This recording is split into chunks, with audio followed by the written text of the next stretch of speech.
Olá, é Isabela Loures, produtora deste canal para todos lerem. A partir de hoje, eu vou compartilhar com vocês uma obra memorialística do grande e famoso médico psiquiatra suíço Carl Jung, através da leitura da sua autobiografia Memórias, Sonhos e Reflexões. Neste nosso canal, quase que a totalidade das leituras são feitas por mim mesma, Isabela Loures.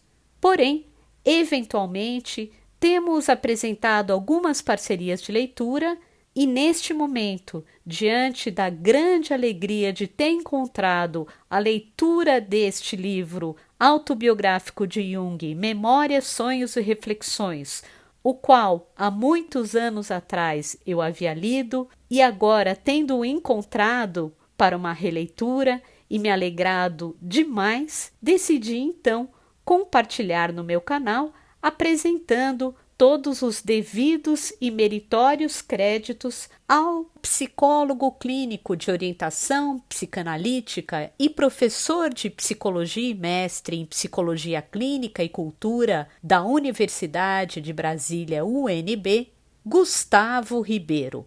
Este material foi encontrado no seu canal do YouTube, Gustavo Ribeiro, Psicanálise Descomplicada.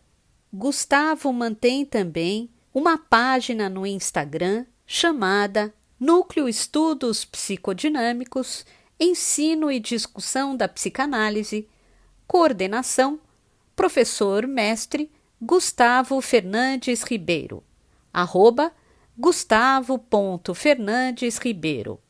E no Spotify a página Psicanálise Descomplicada. E em seu canal do YouTube, como já mencionado, no qual estão publicadas várias playlists de cunho psicanalítico, como, por exemplo, da obra de Sigmund Freud, a leitura de O Mal-Estar da Civilização, sobre o narcisismo, uma introdução, 3 ensaios sobre a teoria da sexualidade e 5 lições de psicanálise, dentre outras leituras e publicações de grupo de estudos. Finalizando então a atribuição dos créditos e a gratidão que temos a Gustavo por ter lido esta obra, nós vamos deixar aqui embaixo na descrição deste vídeo o link de acesso ao canal do YouTube Gustavo Ribeiro, Psicanálise Descomplicada. Vamos então à nossa maravilhosa e majestosa leitura autobiográfica de Carl Gustav Jung, Memórias, Sonhos e Reflexões.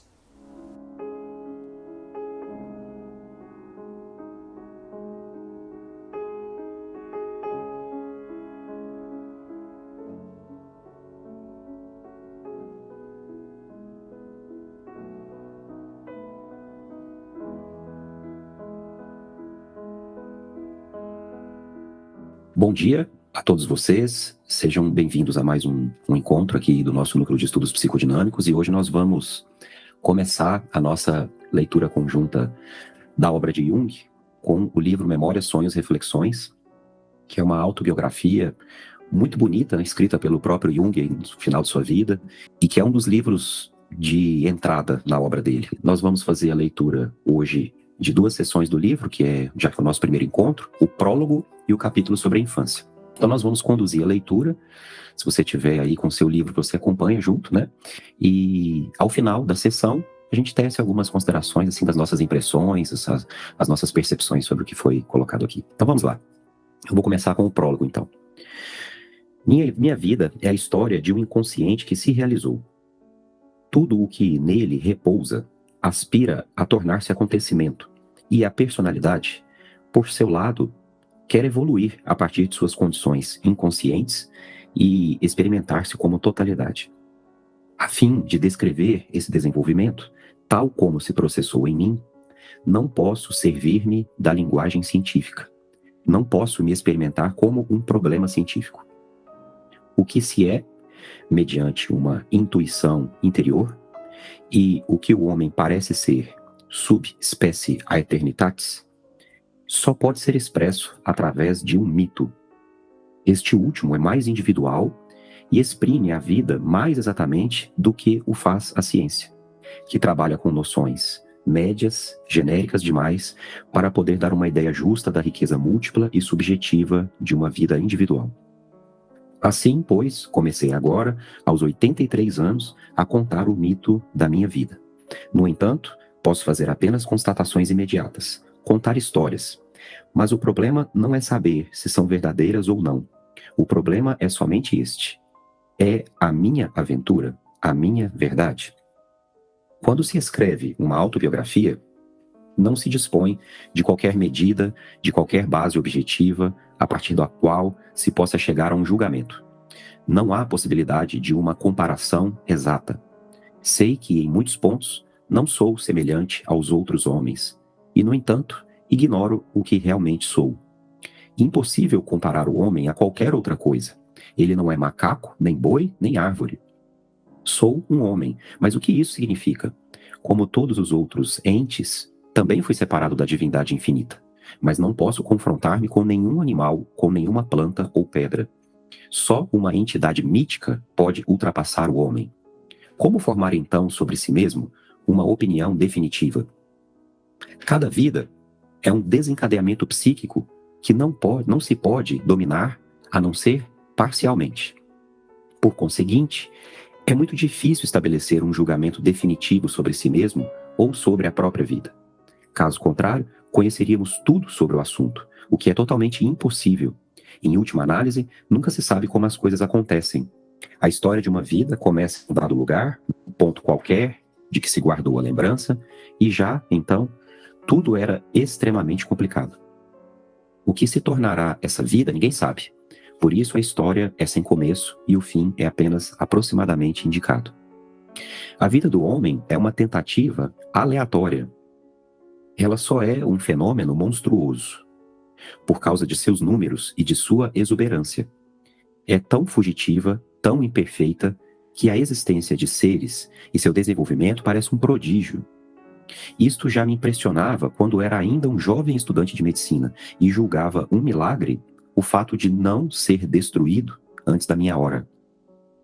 A vida sempre se afigurou uma planta que extrai sua vitalidade do rizoma. A vida propriamente dita não é visível, pois jaz no rizoma. O que se torna visível sobre a terra dura um só verão, depois fenece, aparição efêmera.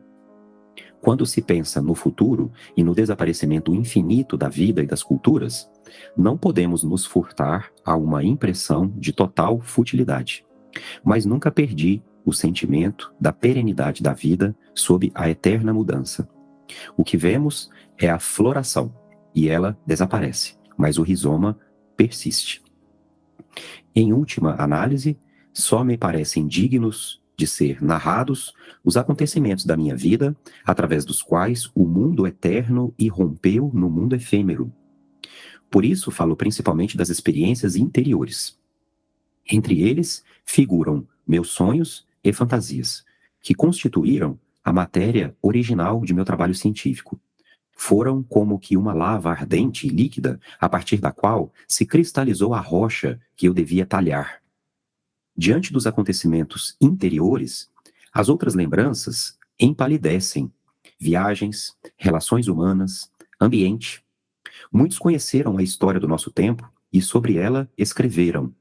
Será melhor buscá-la em seus escritos, ou então ouvir o seu relato. A lembrança dos fatos exteriores da minha vida, em sua maior parte, esfumou-se em meu espírito, ou então desapareceu. Mas os encontros com a outra realidade, o embate com o inconsciente, se impregnaram de maneira indelével em minha memória. Nessa região sempre houve abundância e riqueza. O restante ocupava o segundo plano. Assim também os seres tornaram-se para mim lembranças imperecíveis, na medida em que seus nomes sempre estiveram inscritos no livro do meu destino. Conhecê-los equivalia a um relembrar-me. Mesmo aquilo que em minha juventude, ou mais tarde, veio do exterior, ganhou importância, estava colocado sob o signo da vivência interior. Muito cedo, cheguei à convicção de que as respostas e as soluções das complicações da vida não vêm do íntimo. Isso quer dizer que pouco significam. As circunstâncias exteriores não podem substituir as de ordem interior. Eis porque minha vida foi pobre em acontecimentos exteriores. Não me estenderei sobre eles, pois isso me pareceria vazio e imponderável. Só posso compreender-me através das ocorrências interiores. São aquelas que constituem a particularidade da minha vida e é delas que trata a minha, entre aspas aqui, autobiografia. E aqui nós encerramos o prólogo. Não sei qual foi a impressão de vocês, mas acho que o que me chamou, pelo menos, a atenção, alguns pontos aqui que me provocaram um pouco mais, logo mais aqui no início, quando ele já começa falando que, de alguma forma, a vida humana, a existência humana, não podem ser encaradas como problemas científicos. Essa é uma questão muito interessante. Coloca em questão a cientificidade do saber psicológico. E achei muito legal quando ele fala que só o mito pode dar a noção exata do homem, já que a ciência é genérica, ela trabalha com noções médias, né? Ele vai dizer que noções médias, genéricas demais, para poder dar uma ideia justa da riqueza múltipla e subjetiva da vida individual. Então, eu já havia visto o Jung abordar essas críticas à cientificidade da psicologia em outros textos dele, no Homem e seus Símbolos, também no primeiro capítulo, ele está fazendo também um comentário assim, né? Ele está falando não sei se é necessariamente uma crítica à ciência, mas ele está falando, acho que sim, mas ele está falando, assim, das limitações da ciência, né? Em abordar o problema, a questão da existência humana, né? E sim, como o Paulo coloca ali, se referindo ao positivismo, né? O positivismo aplicado também à psicologia. Então, achei interessante essa questão científica no primeiro momento. Também a gente fica com a sensação de que a gente está ouvindo um homem de 83 anos falar sobre a sua própria vida, né? Então, tem um quê, assim, de autoanálise também, né? Na medida que a gente vai percorrendo os capítulos, a gente vai ver que é um indivíduo de uma profundidade psíquica tremenda e de certa forma, discorrendo sobre as suas lembranças, sobre as suas memórias. Então é muito bonito, realmente. Concordo com o que você colocou, Renata. É modesto e é muito bonito. E também, só 2 pontos aqui que eu achei interessantes, que ele está tocando nisso muito aqui, que é a singularidade da existência humana individual, mas também a efemeridade, né, da vida. Como que a vida se esvai com muita rapidez, né? E isso mostra, como você também disse, uma humildade e um respeito muito grandes diante do fenômeno humano, né? Então é um profundo pensador na sua maior envergadura, mas nunca deixando de lado a humildade, né? E a modéstia na hora de falar sobre o ser humano. E a gente vê aqui como que o Jung era um introvertido, né? Que ele está já nos dizendo aqui que a autobiografia está sendo escrita, né? O relato dele está partindo da perspectiva dos acontecimentos interiores, né? Não a partir dos acontecimentos exteriores. Então, o que fez sentido para ele no externo foi aquilo que internamente correspondeu a algo de valor para ele, né? Então, a perspectiva com a qual ele narra não é a de fora para dentro, mas a de dentro para fora, né? Então, a gente vê aqui o reflexo da psique introvertida do Jung. Então, todos os fenômenos que ele vai, os acontecimentos, melhor dizendo, né, que ele vai colocar ao longo do livro, dizem respeito àquilo que ele, vamos dizer, de dentro para fora, considerou como uma significação especial para ele. Alguma outra consideração que fez sentido para vocês? O que vocês acham? O professor, Pois não. Tem uma parte em que ele coloca a vida sempre me afigurou uma planta que extrai sua vitalidade do rizoma. A vida propriamente dita não é visível, pois jaz no rizoma. Como se fosse, eu vou dar um exemplo de uma árvore aqui que tem aqui na minha cidade, um ipê, a flor de ipê. Uhum. Ela floresce e aí nós percebemos quão bonito é. Uhum. E depois as flores elas caem e a árvore seca e aí ninguém mais percebe. Uhum. esse efêmero é que a gente está prestando atenção apenas no externo, não é isso? É. A árvore em pé, forte, rígida, o que está acontecendo lá dentro a gente não presta atenção, né? Que você... Eu fiquei também com essa impressão de que você a vê como manifestação. A vida é percebida como manifestação, em como ela se manifesta, né? Não talvez na sua essência, na sua origem, mas na forma como ela se manifesta, né? Na sua floração, né? E que é efêmera, né? Quer dizer, a vida persiste, mas a sua manifestação é efêmera, ela é fugaz, né? Então, ele diz aqui, quando se pensa no futuro e no desaparecimento infinito da vida e das culturas, não podemos nos furtar a uma impressão de total futilidade, mas nunca perdi o sentimento da perenidade da vida sob a eterna mudança. O que vemos é a floração, e ela desaparece, mas o rizoma persiste. Não sei se vocês ficaram com a impressão também de algo que é a efemeridade da existência pessoal versus a perenidade da vida. E acho que ele está falando aqui também como vida, aquilo que se refere às várias gerações de seres humanos, né? A vida como um todo, ela persiste. Porém, a florada é perene, né? Perdão, é efêmera, né? Vamos adiante. Infância. 6 meses após meu nascimento, 1875, meus pais mudaram-se de Castle, cantão da Turgóvia, à beira do lago de Constança, e foram morar no presbitério do castelo de Laufen, que domina as quedas do Reno. Minhas primeiras lembranças começam mais ou menos a partir dos 2 ou 3 anos de idade. Lembro-me do presbitério, do jardim, da casa da Barrela, da igreja, do castelo, das quedas do Reno, do solar de Worth e da quinta do sacristão. São ilhas incisivas de lembranças, aparentemente sem nenhum liame entre si, e que flutuam num mar impreciso.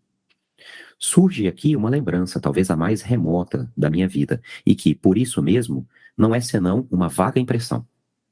Estou deitado num carrinho de criança à sombra de uma árvore. É um belo dia de verão, quente, céu azul. A luz dourada do sol brinca através da folhagem verde. A capota do carrinho está erguida. Acabo de acordar nessa radiante beleza e sinto um bem-estar indescritível. Vejo o sol cintilante através das folhas e flores das árvores. Tudo é colorido, esplêndido, magnífico. Outra lembrança. Estou sentado em nossa sala de jantar, do lado oeste da casa, numa cadeira alta de criança, e bebo a colheradas leite quente onde estão mergulhados pedacinhos de pão. O leite tem um gosto bom e seu cheiro é característico. Pela primeira vez, tive a consciência de perceber um odor. Foi o instante em que, desse modo, me tornei consciente do olfato. Essa lembrança remonta também a um passado muito distante. Ou ainda, é uma linda tarde de verão. Minha tia diz, vou mostrar-lhe uma coisa. E me leva à frente da casa, à rua que conduz a Dachsen. Longe no horizonte, estendia-se a cadeia dos Alpes perfeitamente visível no vermelho flamejante da tarde. Olhe lá longe as montanhas vermelhas.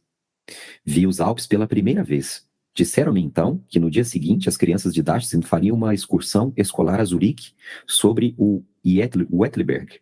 Eu queria a todo custo ir com elas, mas, para minha tristeza, disseram-me que crianças tão pequenas não poderiam participar. Não havia nada a fazer. A partir desse momento, Zurique e o Uetliberg foram para mim a inacessível terra prometida, perto das flamejantes montanhas cobertas de neve. Posteriormente, minha mãe viajou comigo para a Turgóvia, em visita a amigos que habitavam num castelo à beira do lago de Constança. Ninguém conseguia afastar-me da margem. O sol cintilava sobre as águas. As vagas produzidas pelos barcos a vapor chegavam até a margem, desenhando nervuras delicadas na areia do fundo. O lago se estendia por uma distância incalculável, e esta amplidão era uma delícia inconcebível, um esplendor sem igual. Foi então que se fixou fortemente em mim a ideia de que eu deveria viver à beira de um lago. Parecia-me impossível viver sem a proximidade da água. Outra lembrança. Gente desconhecida, afobação, alvoroço. A empregada veio correndo. Os pescadores encontraram um cadáver logo abaixo das quedas do Reno. Querem levá-lo para a lavanderia. Meu pai disse, sim, sim. Eu logo quis ver o cadáver. Minha mãe me deteve e proibiu-me terminantemente de ir ao jardim. Quando os homens foram embora, atravessei depressa o jardim, às escondidas, para ir à lavanderia. A porta estava fechada. Fiz então a volta da casa. Atrás dela, no alto, havia uma vala em declive, através da qual escorria uma água sanguinolenta. Esse fato interessou-me extraordinariamente. Nessa época, eu ainda não tinha completado 4 anos. Outra imagem emerge. Estou inquieto, febril, sem sono. Meu pai me carrega nos braços, vai e vem no quarto, cantarolando velhas melodias de estudante. Lembro-me que uma delas me agradava particularmente e sempre me acalmava. Era a canção do soberano. Que tudo se cale e cada qual se incline. O começo era mais ou menos esse. Lembro-me até hoje da voz de meu pai cantando para mim no silêncio da noite. Eu sofria, segundo minha mãe me contou mais tarde, de um eczema generalizado. Obscuras alusões à dificuldade da vida conjugal de meus pais pairavam em torno de mim. Pode ser que minha doença se relacionasse com uma separação momentânea de meus pais, 1878. Minha mãe permanecera, então, durante vários meses, no hospital de Basileia e é presumível que tivesse adoecido em consequência de sua decepção matrimonial. Nessa época, uma tia, aproximadamente 20 anos mais velha do que minha mãe, cuidava de mim. A longa ausência de minha mãe me preocupava intensamente. A partir desse momento, a palavra amor sempre suscitava a desconfiança. O sentimento que associei com a palavra feminino foi, durante muito tempo, a desconfiança. Pai significava para mim integridade de caráter e fraqueza. Tal é a handicap com que comecei. Mais tarde, esta impressão inicial foi reconsiderada. Acreditei ter amigos e fui decepcionado por eles. Quanto às mulheres, embora desconfiasse delas, nunca fui por elas decepcionado. Durante a ausência de minha mãe, nossa empregada também se ocupava de mim.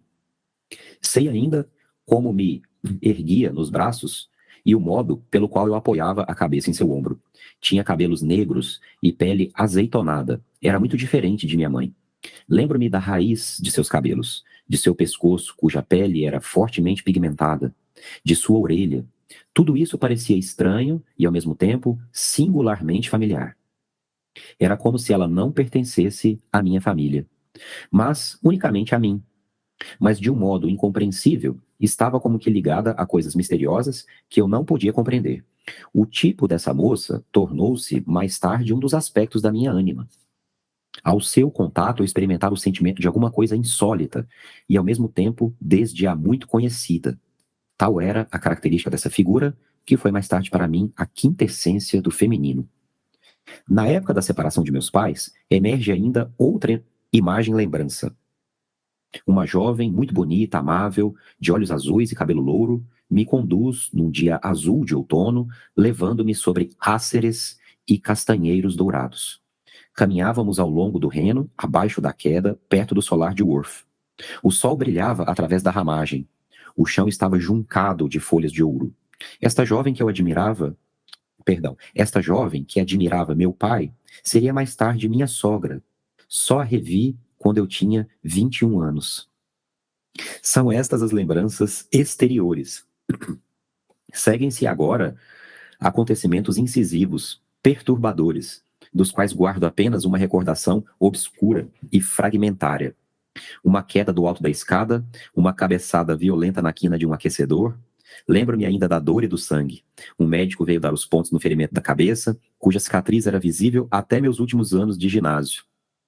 Minha mãe contou-me que, certa vez, tendo ido com a empregada até a ponte das quedas do Reno, na direção de Neuhausen, caíra de repente e uma das minhas pernas escorregou sob o gradil. A empregada só teve tempo de me agarrar e puxar para trás. Esses fatos parecem indicar uma tendência inconsciente para o suicídio, ou uma forma de resistência funesta à vida no mundo. Nessa época, eu sentia angústias vagas durante a noite. Aconteciam coisas estranhas. Ouvia-se incessantemente o estrondo abafado das quedas do Reno. Toda a região em torno era perigosa. Homens se afogavam, um cadáver despencara do alto sobre as rochas. No cemitério vizinho, o sacristão cava um buraco, revolvendo uma terra parda. Homens negros e solenes, de fraque, chapéus de uma altura incomum e sapatos pretos e lustrosos, carregavam um caixão negro. Meu pai está presente, em seu traje de pastor luterano, e fala com voz ressoante. Mulheres choram, Parece que enterram alguém no fundo da cova. Depois, certas pessoas que antes estavam entre nós subitamente desaparecem. Ouço dizer que foram enterradas, ou que o Senhor Jesus as chamou para junto de si. Minha mãe me ensinara uma oração que eu repetia todas as noites de bom grado, pois isso me dava um certo sentimento de conforto diante das inseguranças e ambiguidades da noite. Estende tuas duas asas, ó Jesus, minha alegria, e protege teu pintinho. Se Satã quiser devorá-lo, faz cantar os teus anjinhos, que esta criança fique ilesa. O Senhor Jesus era confortante, um senhor afável e benevolente como o senhor Wagenstein do castelo. Rico, poderoso, estimado, cheio de solicitudes para com as crianças durante a noite.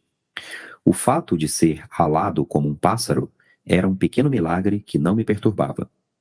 Muito mais digno de nota e motivo de numerosas reflexões era a circunstância de que as crianças fossem comparadas a Quetzalcoatl, eu não sei se a pronúncia é essa, mas Quetzalcoatl, que evidentemente o Senhor Jesus devia tomar como um remédio amargo, a contragosto. Era penoso para mim compreender isso, embora entendesse facilmente que Satã gostava dos Quetzalcoatl, sendo necessário evitar que os devorasse. Quanto ao Senhor Jesus, se bem que não os apreciasse, devia comê-los para os livrar de Satã. Tal era o meu argumento confortante. Mas diziam também que Senhor Jesus levava consigo outras pessoas, e isso equivalia para mim pô-las num buraco cavado na terra. Essa conclusão sinistra, por analogia, teve consequências fatais. Comecei a desconfiar do Senhor Jesus. Ele perdeu seu aspecto de grande pássaro benevolente e confortante, e foi associado aos homens soturnos e negros de fraque e cartola, cujos sapatos eram pretos e lustrosos e que se ocupavam com caixões negros. Essas ruminações me levaram ao primeiro trauma consciente. Num dia de verão muito quente, eu estava sentado sozinho, como de costume, na rua em frente de casa, brincando na areia. A rua que passava diante de nossa casa subia em direção a uma colina até perder-se na floresta. Podia-se ver uma grande extensão desse caminho.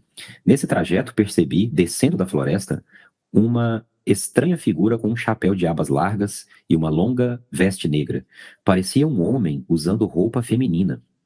Aproximava-se lentamente e assim pude constatar que, na realidade, era um homem usando uma espécie de sotaina negra que lhe chegava aos pés. Vendo-o, senti um medo que aumentou rapidamente até tornar-se pavor mortal. Configurara-se em minha mente a ideia apavorante. É um jesuíta. Pouco tempo antes, com efeito, eu ouvira uma conversa de meu pai com um de seus colegas sobre as maquinações dos jesuítas. A tonalidade emocional, meio irritada e meio angustiada dessas observações, deu-me a impressão de que os jesuítas representavam algo de particularmente perigoso, mesmo para meu pai. No fundo, eu não sabia o que significava jesuíta, embora conhecesse a palavra Jesus, aprendida na curta oração. O homem que descia a rua estava evidentemente disfarçado, pensei. Por isso usava roupas de mulher. Provavelmente tinha más intenções. Com um medo mortal, corri a toda pressa para casa, subi a escada que levava ao sótão e me escondi sob uma viga, num canto escuro. Não sei quanto tempo fiquei lá. Não deve ter sido pouco, pois quando desci de novo, prudentemente ao primeiro andar e com um cuidado extremo, pus a cabeça à janela e não havia nem de perto nem de longe o menor vestígio da figura negra. Entretanto, continuei durante vários dias dominado por um medo infernal e isto me retinha em casa. A partir de então, sempre que brincava na rua, a orla da floresta constituía para mim o objeto de uma atenção intranquila. Mais tarde, enfim, compreendi naturalmente que essa figura negra nada mais era do que um inofensivo padre católico. Mais ou menos na mesma época, eu não poderia dizer com absoluta certeza se foi antes do acontecimento relatado, tive o primeiro sonho de que me lembro e que, por assim dizer, me ocupou durante toda a vida. Eu tinha então 3 ou 4 anos. O presbitério fica isolado, perto do castelo de Laufen, e atrás da quinta do sacristão estende-se uma ampla campina. No sonho, eu estava nessa campina. Subitamente descobri uma cova sombria, retangular, revestida de alvenaria. Nunca a vira antes. Curioso, me aproximei e olhei seu interior. Vi uma escada que conduzia ao fundo. Hesitante e amedrontado, desci. Embaixo deparei com uma porta em arco, fechada por uma cortina verde. Esta era grande e pesada, de um tecido adamascado, ou de brocado, cuja riqueza me impressionou. Curioso de saber o que se escondia atrás, afastei-a e deparei com um espaço retangular de cerca de 10 metros de comprimento, sob uma tênue luz crepuscular. A abóbada do teto era de pedra e o chão de azulejos. No meio da entrada até um estrado baixo, estendia-se um tapete vermelho. A poltrona era esplêndida, um verdadeiro trono real, como nos contos de fada.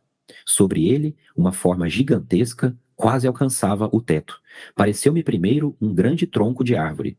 Seu diâmetro era mais ou menos de 50 ou 60 centímetros, e sua altura aproximadamente de uns 4 ou 5 metros. O objeto era estranhamente construído, feito de pele e carne viva, e sua parte superior terminava numa espécie de cabeça cônica e arredondada, sem rosto nem cabelos. No topo, um olho único, imóvel, fitava o alto.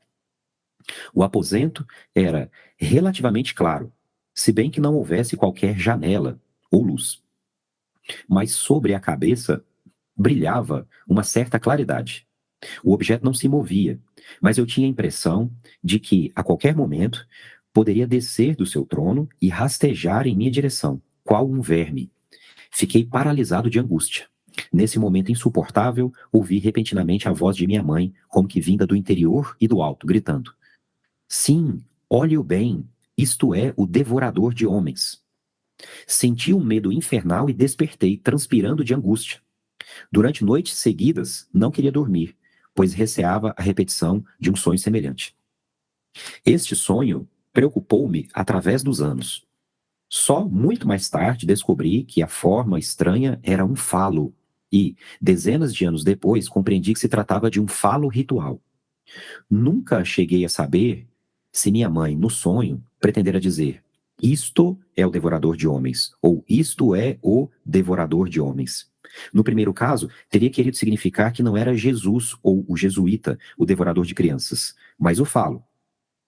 No segundo, que o devorador de homens é representado de um modo geral pelo falo. Portanto, o sombrio Senhor Jesus, o jesuíta, e o falo seriam idênticos. A significação abstrata do falo é assinalada pelo fato de que o membro em si mesmo é entronizado da maneira ictifálica. Aí tem aqui uma origem da expressão TJUV igual a ereto. A cova na campina representava, sem dúvida, um túmulo. O próprio túmulo é um templo subterrâneo, cuja cortina verde lembra a campina e representa aqui o mistério da terra coberta de vegetação verdejante. O tapete era vermelho sangue. De onde provinha a abóbada? Ter-me-iam levado a Munó, o torreão de Schaffhouse? É pouco provável, pois eu tinha apenas 3 anos. Assim, pois, ao que parece, não se tratava de um resíduo de lembranças. A origem da representação do ictifalo, anatomicamente exata, também é problemática.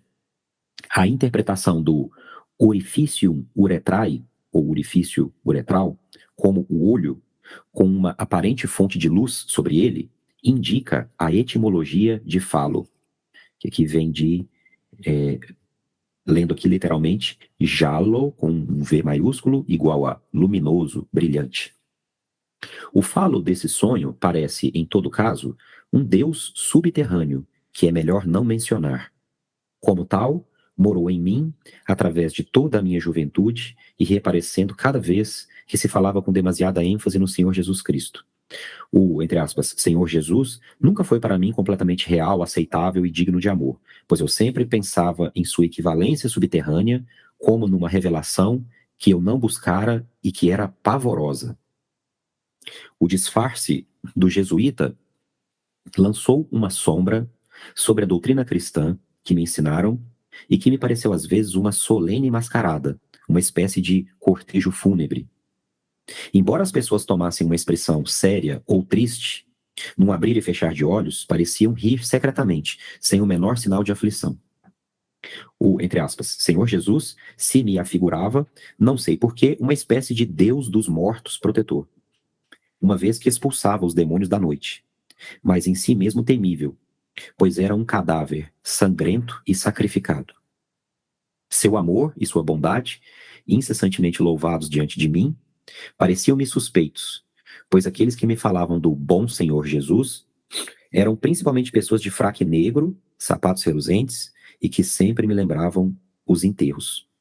Ou seja, né, os colegas de meu pai e 8 tios, todos pastores. Eles me infundiram angústia durante muitos anos, sem falar nos padres católicos que apareciam eventualmente e que me lembravam o jesuíta que me apavorava. Estes mesmos jesuítas tinham causado ao meu pai temor e irritação. Nos anos que se seguiram, até a minha crisma, esforcei-me penosamente por estabelecer por estabelecer, apesar de tudo, uma relação positiva com Cristo, tal como esperavam de mim, mas não conseguia superar a minha desconfiança secreta.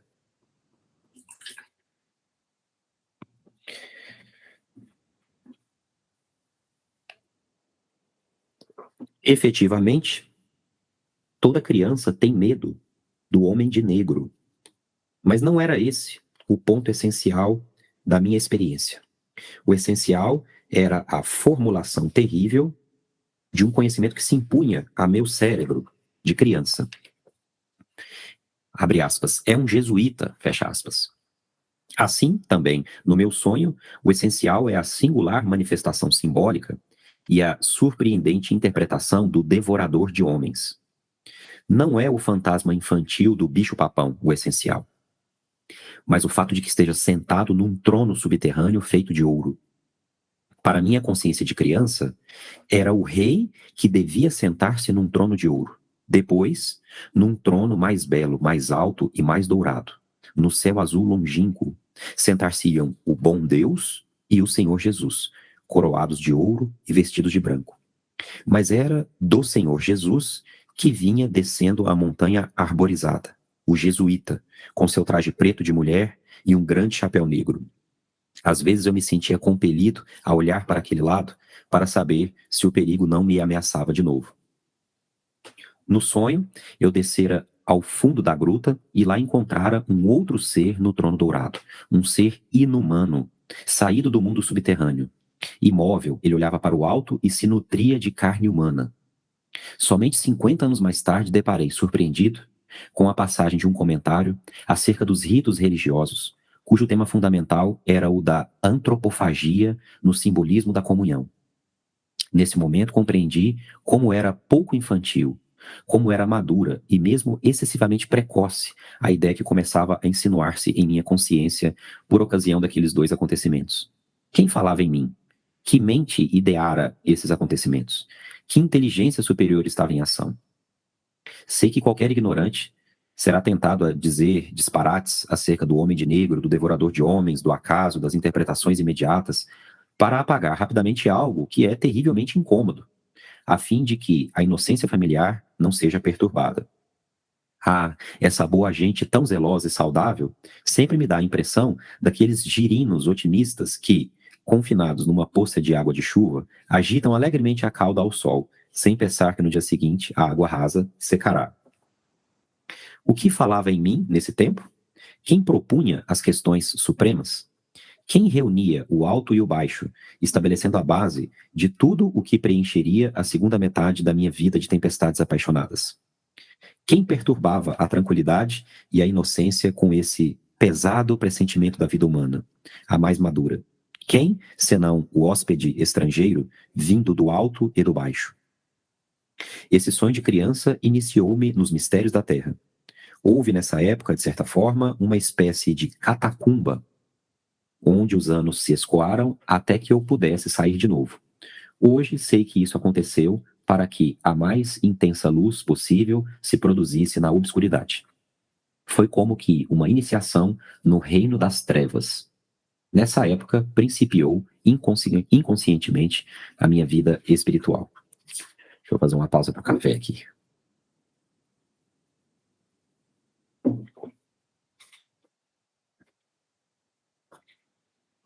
Não me lembro mais de nossa mudança para Klein-Huningen, perto de Basileia, em 1879.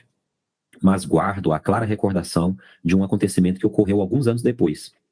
Uma tarde, meu pai tirou-me da cama, levando-me em seus braços até um caramanchão, a fim de mostrar-me o céu de um esplendoroso verde que cintilava ao crepúsculo. E isso foi depois da erupção do Krakatoa, em 1883. Em outra ocasião, meu pai mostrou-me um grande cometa sobre o horizonte, a leste. Certa vez houve uma grande inundação. O Vize, rio que atravessa a cidade, rompera seus diques.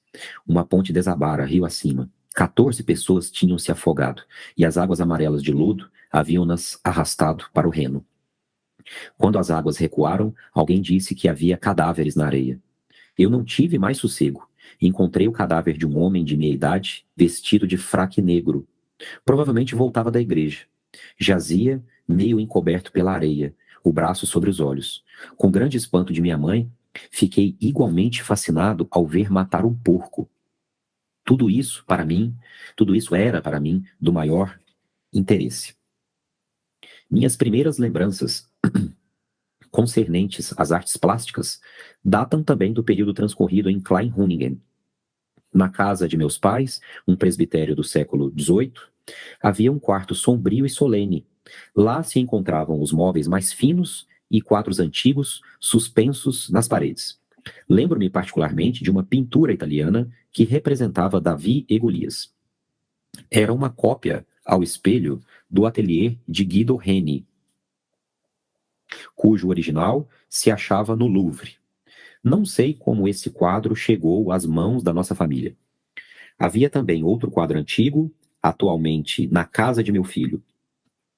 Representa uma passagem da Basileia do começo do século XIX.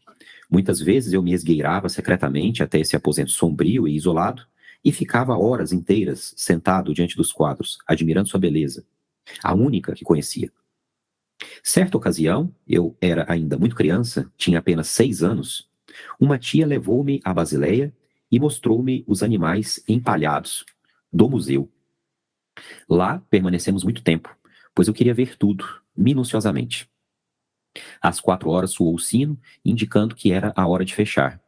Minha tia apressou-me, mas eu não podia me afastar das vitrinas. Nesse ínterim, a sala fora fechada e tivemos que alcançar a escada por outro caminho, através da galeria de arte antiga. De repente, defrontei-me com aquelas magníficas formas.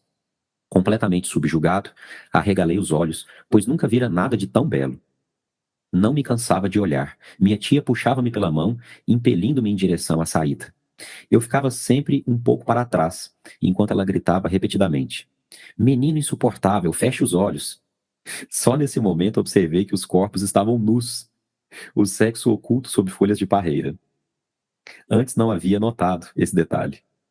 Foi assim que se deu meu primeiro confronto com as belas artes. Minha tia protestava, indignada, como se tivesse sido obrigada a atravessar uma galeria pornográfica. Quando eu tinha 6 anos, meus pais fizeram comigo uma excursão a Arlesheim. Nessa ocasião, minha mãe usava um vestido que nunca esqueci e que é também o único de que me lembro. O tecido era preto, estampado de pequeninas meias-luas verdes. Nessa lembrança longínqua, minha mãe aparece como uma mulher jovem e esbelta. Nas outras lembranças, é sempre mais idosa e corpulenta. Ao chegarmos perto de uma igreja, minha mãe disse: "Esta é uma igreja católica." Minha curiosidade mesclada de angústia impeliu-me a fugir para espiar de perto seu interior através da porta aberta. Eu mal percebera os grandes círios sobre o altar ricamente adornado. A Páscoa estava próxima. Quando, repentinamente, tropecei num degrau e bati o queixo num pequeno estrado de ferro que servia para limpar a sola dos sapatos. Sei apenas que meu ferimento sangrava muito quando meus pais me ergueram. Eu estava num estado de espírito singular. Por um lado, envergonhava-me de ter atraído sobre mim a atenção dos fiéis por causa dos meus gritos, e por outro, tinha a sensação de haver cometido algo de proibido. Jesuítas, cortina verde, mistério do devorador de homens. Então é isso a Igreja Católica, que diz respeito aos jesuítas. Por culpa deles eu tinha tropeçado e gritado. Durante anos, nunca pude entrar numa igreja católica sem sentir um medo secreto de sangue, de tombos e de jesuítas. Tal era o ambiente e a atmosfera que cercavam essas igrejas. Entretanto, elas sempre me fascinaram. A proximidade de um padre católico era, se possível, ainda mais desagradável. Só aos 30 anos, quando entrei na Catedral Santo Estevão, em Viena, pude sentir, sem experimentar qualquer desconforto, o que era a Mater Ecclesiae. Aos 6 anos comecei a estudar latim com meu pai. Não me desagradava ir à escola. O estudo era fácil para mim. Eu estava sempre adiantado em relação aos outros. Antes de frequentá-la, eu já sabia ler. Mas ainda me lembro do tempo em que, não o sabendo, atormentava minha mãe para que me lesse o Orbis Pictus, as imagens do universo. Antigo livro para crianças, no qual havia descrição de religiões exóticas, particularmente as da Índia. As imagens de Brahma, de Vishnu, de Shiva, me inspiravam um interesse inesgotável. Minha mãe contou-me mais tarde que eu sempre voltava a elas. Olhando-as, eu experimentava o sentimento obscuro de um parentesco com a minha, entre aspas, revelação originária, sobre a qual nada dissera a ninguém. Trata-se de um segredo que eu não devia trair. Indiretamente, minha mãe confirmava esta ideia, pois o tom de leve desprezo com que se referia aos pagãos não me escapava. Eu sabia que ela reprovaria com horror a minha revelação e não queria expor-me a uma tal injúria. Este comportamento nada infantil prendia-se, por um lado, a uma grande sensibilidade e vulnerabilidade, e, por outro, de um modo todo particular, à grande solidão da minha primeira juventude. Minha irmã era 9 anos mais nova do que eu. Eu brincava só e a meu modo. Infelizmente não consigo lembrar-me de que brincava. Só sei que não queria ser perturbado. Mergulhava com fervor no brinquedo e não podia suportar que me observassem ou julgassem. Sei, porém, que, dos 7 aos 8 anos, brincava apaixonadamente com cubos de madeira, construindo torres que depois demolia, com volúpia, provocando, entre aspas, tremores de terra. Dos 8 aos 11 anos, desenhava uma infinidade de quadros de batalhas, cercos, bombardeios, combates navais. Depois enchia um caderno inteiro de borrões de tintas, cujas interpretações fantásticas me divertiam. Gostava muito da escola, pois nela encontrara os companheiros que durante tanto tempo me haviam faltado. Descobri também outra coisa que provocou em mim uma estranha reação. Antes de contá-la, queria mencionar o fato de que a atmosfera noturna começara a adensar-se. Toda espécie de mistérios angustiosos e indecifráveis pairava no ar. Meus pais dormiam separados. Eu dormia no quarto de meu pai. Da porta que conduzia ao quarto de minha mãe vinham influências inquietantes. De noite, minha mãe tornava-se temível e misteriosa. Uma noite, vi sair de sua porta uma figura algo luminosa, vaga, cuja cabeça se separou do pescoço e planou no ar, como uma pequena lua. Logo apareceu outra cabeça, que também se elevou. Esse fenômeno repetiu-se umas 6 ou 7 vezes. Eu tinha sonhos de angústia, com objetos ora grandes, ora pequenos. Assim, por exemplo, uma bolinha distante aproximava-se pouco a pouco, tornando-se enorme, esmagadora, ou então fios telegráficos, onde havia pássaros pousados, tornavam-se incrivelmente espessos. Minha angústia ia aumentando até que eu despertava. Se bem que esses sonhos se relacionassem com a preparação fisiológica da adolescência. Havia tido um prelúdio em torno dos meus 7 anos, época em que sofri de pseudocrupe, com acesso de sufocação. Durante essas crises, ficava de costas na cama, inclinado para trás, e meu pai me sustinha. Um círculo azul brilhante, do tamanho da lua cheia, e onde se moviam formas douradas que eu tomava por anjos, pairava sobre mim. Essa visão aliviava a angústia da sufocação cada vez que esta ocorria. Mas a angústia reaparecia nos sonhos. Creio que um fator psicogênico desempenhou em tudo isso um papel decisivo. A atmosfera começava a tornar-se irrespirável. Eu não gostava absolutamente de ir à igreja. A única exceção era o dia de Natal. O cântico de Natal, abre aspas, é este o dia que Deus criou, fecha aspas, agradava-me imensamente. À noite, acendia-se a árvore de Natal. Era a única festa cristã que despertava meu fervor. As outras não me interessavam. A noite de São Silvestre vinha em segundo lugar. A época do Advento tinha algo que parecia não se harmonizar com a vinda do Natal. Alguma coisa que se ligava à noite, à tempestade, ao vento, à obscuridade da casa. Eu ouvia murmúrios. Algo começava. Nessa época da minha primeira infância, fiz uma descoberta, convivendo com meus colegas da escola rural. Eles me alienavam de mim mesmo. Na companhia deles, eu me tornava diferente do que era em casa quando só. Participava de travessuras e chegava a inventar algumas que jamais me teriam ocorrido. Sabia perfeitamente que poderia só, em casa, tramar uma variedade de coisas. Parecia-me, porém, que essa mudança era devida à influência de meus companheiros, os quais, de certa forma, me arrastavam e constrangiam a ser diferente do que eu pensava ser. A influência do mundo mais vasto, em que eu conhecia outras pessoas, além de meus pais, parecia-me dúbia, suspeita e veladamente hostil. Fui percebendo cada vez mais a beleza do claro mundo diurno em que, abre aspas, a luz dourada do sol brinca através da folhagem verde. Mas eu me sentia à mercê de um inelutável mundo de sombras, cheio de perguntas angustiantes e irrespondíveis. É verdade que a oração noturna me assegurava uma proteção ritual, concluindo o dia e me introduzindo convenientemente na noite e no sono. Mas um novo perigo me espreitava durante o dia. Era como se eu sentisse e temesse um desdobramento de mim mesmo. Minha segurança interna estava ameaçada. Lembro-me de que nessa época, de meus 7 aos 9 anos, gostava de brincar com fogo. Em nosso jardim havia uma velha parede construída com blocos de pedra, com grandes blocos de pedra, cujos interstícios formavam vazios curiosos. Com a ajuda de outras crianças, eu costumava manter uma pequena fogueira acesa dentro deles. O fogo devia arder, entre aspas, sempre. Portanto, era necessário alimentá-lo continuamente.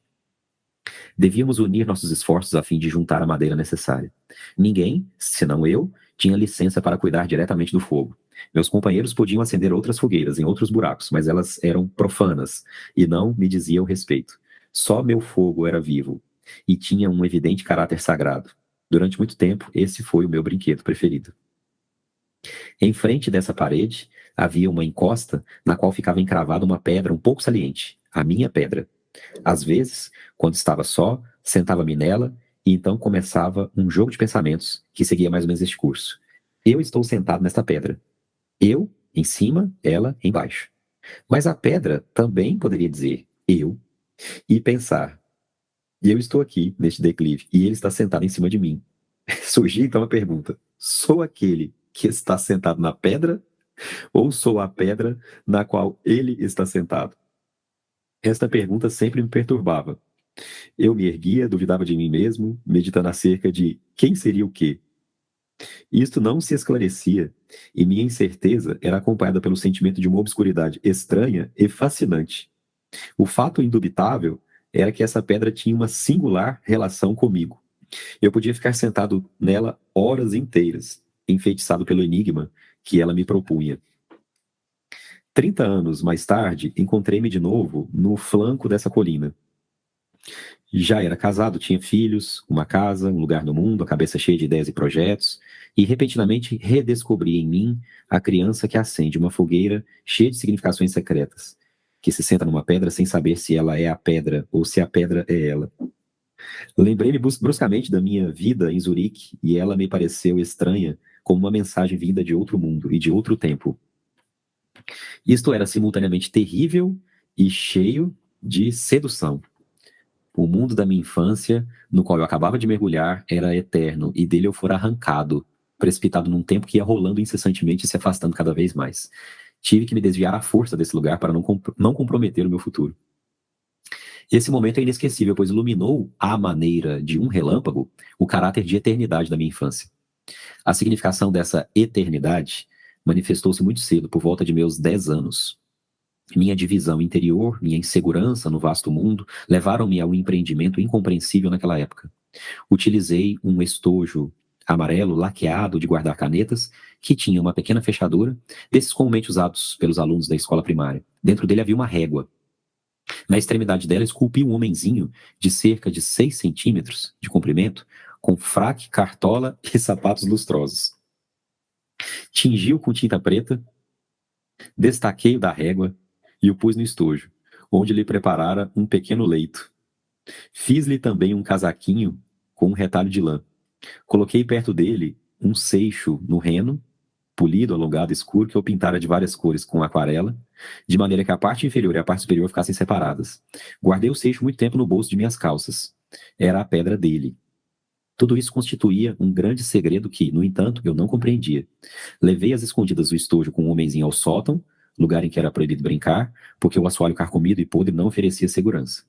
Escondi-o numa viga de madeira, de madeiramento, e era uma grande satisfação para mim pensar que ninguém o veria. Sabia que ninguém poderia encontrá-lo lá, que ninguém poderia descobrir e destruir o meu segredo. Sentia-me seguro e a sensação penosa de divisão interna desapareceu. Em todas as situações difíceis, quando fazia algo errado, quando a minha sensibilidade era ferida, ou quando a irascibilidade de meu pai e a saúde precária de minha mãe me oprimiam, eu pensava no meu homenzinho cuidadosamente deitado, coberto, em sua pedra polida, caprichosamente pintada. De vez em quando, com intervalos de semanas, e unicamente quando estava certo de que ninguém poderia me ver, subia às escondidas até o sótão. Lá, junto às vigas, abria o estojo e contemplava o homenzinho e sua pedra. Colocava, então, junto a ele, um rolinho de papel no qual escrevera antes, durante as aulas, algumas palavras numa caligrafia secreta que inventara. Em tiras de papel, cobertas de uma escrita compacta, que eu enrolava e entregava à guarda do homenzinho. Lembro-me de que o ato de incorporação de cada novo rolinho tinha sempre o caráter de um ato solene. Infelizmente, não posso lembrar-me do que pretendia comunicar ao homenzinho. Sei apenas que as minhas, entre aspas, cartas, significavam uma espécie de biblioteca para ele. Tenho a vaga ideia de que talvez continuassem certas frases que me haviam agradado particularmente. O sentido dessas ações ou sua explicação possível não me preocupavam. Eu me contentava com o sentido de uma nova e prazerosa segurança e experimentava a satisfação de possuir algo que ninguém poderia atingir ou conhecer. Para mim, tudo isso representava um segredo inviolável que jamais deveria ser traído, pois dele dependia a segurança da minha existência. Eu não sabia porquê, mas era assim. Essa posse de um segredo marcou-me fortemente. É isto um traço essencial da minha primeira juventude, algo que foi para mim da mais alta importância. Jamais relatei a quem quer que fosse o sonho infantil do falo. E o próprio jesuíta pertenceu ao reino inquietante sobre qual não se devia absolutamente falar. A figurinha de madeira e sua pedra foi a primeira tentativa, ainda inconsciente e infantil, de configurar o segredo. Este último me absorvia e tudo me incitava a aprofundá-lo. Sem que eu soubesse, entretanto, a que desejava dar expressão. Esperava encontrar, talvez, na natureza uma explicação que indicasse onde estava esse segredo e em que consistia. Foi nessa época que aumentou meu interesse pelas plantas, pelos animais e pelas pedras. Buscava continuamente algo de misterioso. Na minha consciência, eu era religioso, cristão, embora com uma restrição. Abre aspas, mas não é exatamente assim, fecha aspas. Ou então perguntava a mim mesmo, o que acontece com aquilo que se encontra sob a terra? E quando me inculcavam doutrinas religiosas, ou me diziam, isso é bonito, isso é bom, eu pensava no íntimo, sim, mas existem coisas diferentes e muito misteriosas, e isso as pessoas não sabem. O episódio do homenzinho talhado na madeira, que durou 1 ano, foi o apogeu e fim da minha infância. Esqueci-me depois, totalmente desse fato, até meus 35 anos. Foi então que, da névoa da infância, surgiu de novo com clareza imediata esse fragmento de lembrança. Quando ocupado na preparação do meu livro Metamorfose e Símbolos da Libido, li acerca dos caches de pedras da alma, perto de Arlesheim, e acerca das churingas dos australianos. Descobri, subitamente, que eu fizera uma imagem muito precisa de tais pedras, se bem que nunca tivesse visto antes qualquer reprodução delas. Apresentou-me a imagem de uma pedra polida, pintada de tal maneira que a parte superior se distinguia da parte inferior. Mas ela não me parecia algo desconhecido, e foi então que me voltou à lembrança um estojo amarelado de guardar canetas e um homenzinho. Este era um pequeno deus oculto dos antigos, um telésforo, que em muitas representações antigas aparece perto de Esculápio, para o qual lê num rolo o que tem nas mãos. Com o retorno dessa lembrança, fui, pela primeira vez, levado à ideia de que existem elementos arcaicos na alma, que não penetraram na alma individual a partir de uma tradição qualquer. Não havia, com efeito, na biblioteca de meu pai, que, nota bene, só explorei muito mais tarde, um só livro que contivesse tais informações. É fato comprovado que meu pai também ignorava tudo acerca dessas coisas. Em 1920, na Inglaterra, talhei 2 figuras semelhantes num ramo delgado, sem me lembrar de modo algum do acontecimento da minha infância. Mandei reproduzir uma delas em pedra, num tamanho maior. Esta figura encontra-se em meu jardim em Kuznat. Somente então o inconsciente me sugeriu um nome para ela. Atmavictu, Breath of Life, sopro de vida. É um desenvolvimento mais amplo daquele objeto quase sexual da minha infância, sublinhado, porém, como Breath of Life, como impulso criador. No fundo, todo esse conjunto representa um cabiro, embrulhado num casaquinho, na quista, caixinha, e munido de uma provisão de força vital, a pedra alongada e enegrecida. Essas relações, entretanto, apenas se tornaram claras para mim muito mais tarde. Na minha infância, as coisas ocorreram, tal como pude observar mais tarde, entre os nativos da África. Eles agem primeiro e não sabem absolutamente o que fazem. Somente muito mais tarde refletem sobre o assunto. É lindo, né? Então, o que vocês acharam dessa primeira etapa? Quando ele fala aqui do jesuíta, né? Lá no começo, ele tá brincando e vê o jesuíta vindo, e ele vai desfiando uma sequência de associações, né? Do preto com o sepultamento de cadáveres, também com a fala crítica do pai, que era pastor luterano, a respeito dos jesuítas, né? Então ele vai transferindo esses conteúdos, né, para aquela imagem. E achei interessante também que depois ele vai, ao mesmo tempo que essa imagem o assombrava, mas despertava nele um fascínio muito grande também, né? Parecia assim, um magnetismo, um fascínio muito grande junto com o medo. E quando ele vai talhar esse bonequinho, né, que ele talha esse pequeno jesuíta, põe no estojinho e guarda lá escondido numa viga, né, mas leva para ele os pergaminhos, as cartas, né, ele tá ali cultivando um segredo, de alguma forma ele tá se vendo nessa sombra, né, desse jesuíta trajado de negro. E isso vai se mostrando aqui na relação que ele tem com as coisas, né? Com a pedra também, naqueles momentos que ele estava ali meditando. Vocês imaginam uma criança, né? Sentada em cima da pedra e... eu sou o menino sentado na pedra ou eu sou a pedra que tem um menino sentado em cima de mim? Então vocês imaginam uma criança, né? Com esse nível de reflexões, né?